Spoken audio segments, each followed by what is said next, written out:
बिस्मिल्लाहिर्रहमानिर्रहीम। अस्सलाम वालेकुम नाज़रीन, आप देख रहे हैं मेरा YouTube channel astrologer Mauzam Khan और मैं हूं मौज़म ख़ान। मैंने अभी एक वीडियो बनाई थी कुछ दिन पहले 26 मार्च को, जब सिखों का रेफरेंडम हुआ था खालिस्तान के लिए। फिर मैंने एक और वीडियो बनाई थी कि इंडिया टूट कर ही रहेगा। अब एक और इंडिया के टूटने की जो वाज़ेह तौर पर अलामात सामने नज़र आ रही हैं वो आप इस वीडियो में आप देखेंगे। ये देखिए एक तस्वीर, इस पे एक हाथ है और उस पर 3 फूल बने हुए हैं। सबसे पहले उसमें है कि फ्रीडम फॉर कश्मीर, कश्मीर को आज़ाद होना है। फ़लस्तीन की आज़ादी मांग रहे हैं लोग। तीसरा, मणिपुर की आज़ादी मांग रहे हैं।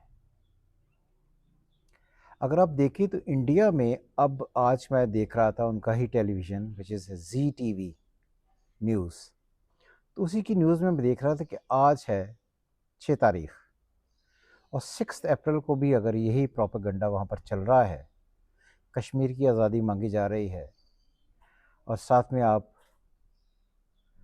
हर एतबार से मणिपुर की आज़ादी मांग रहे हैं, फ़लस्तीन के बारे में आप अपनी आवाज़ उठा रहे हैं, तो इसका मतलब है कि ये तहरीक अब रुकने वाली नहीं है।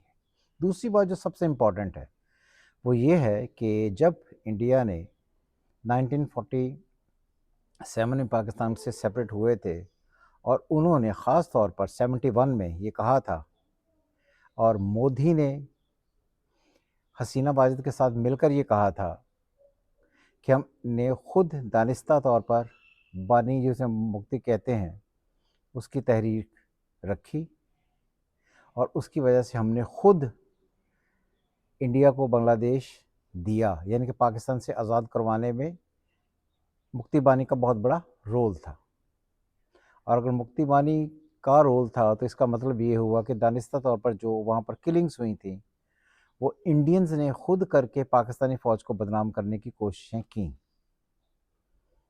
खैर, जो होना था वो हो गया। अब एक जो सबसे ज़्यादा इंटरेस्टिंग चीज़ वो ये है कि पाकिस्तान और चाइना ने मिलकर बांग्लादेश में एयरबेस बनाने का फ़ैसला किया है।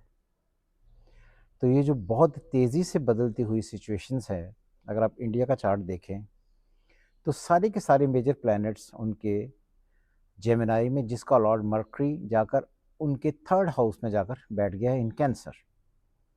तो ये जो अभी सैटर्न ट्रांजिट करेगा कैंसर में, अभी नहीं किया, तो ये जब जाकर वहाँ पर आएगा तो सिचुएशंस वर्स्ट कम वर्स्ट बननी शुरू हो जाएंगी।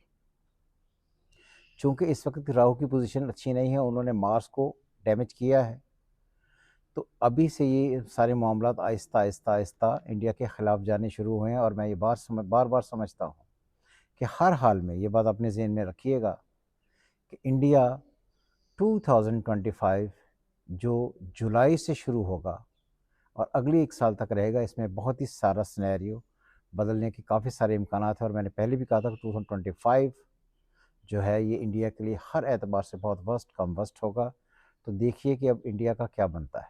तो इंडिया हर हाल में टूटने के लिए बना है, क्योंकि मैंने पहले भी बताया था कि 7 सिस्टर्स जो स्टेट्स हैं, एक वो भूटान, नेपाल, चाइना, पाकिस्तान, ये सारे के सारे जो कंट्रीज़ हैं ये सारे मिलकर एक डिफरेंट एंगल पर उनको नेगेटिव करेंगे। और ये मैंने एक, आपको याद होगा कि बहुत पहले एक वीडियो बनाई थी जिसमें मैंने ये कहा था कि ईरान,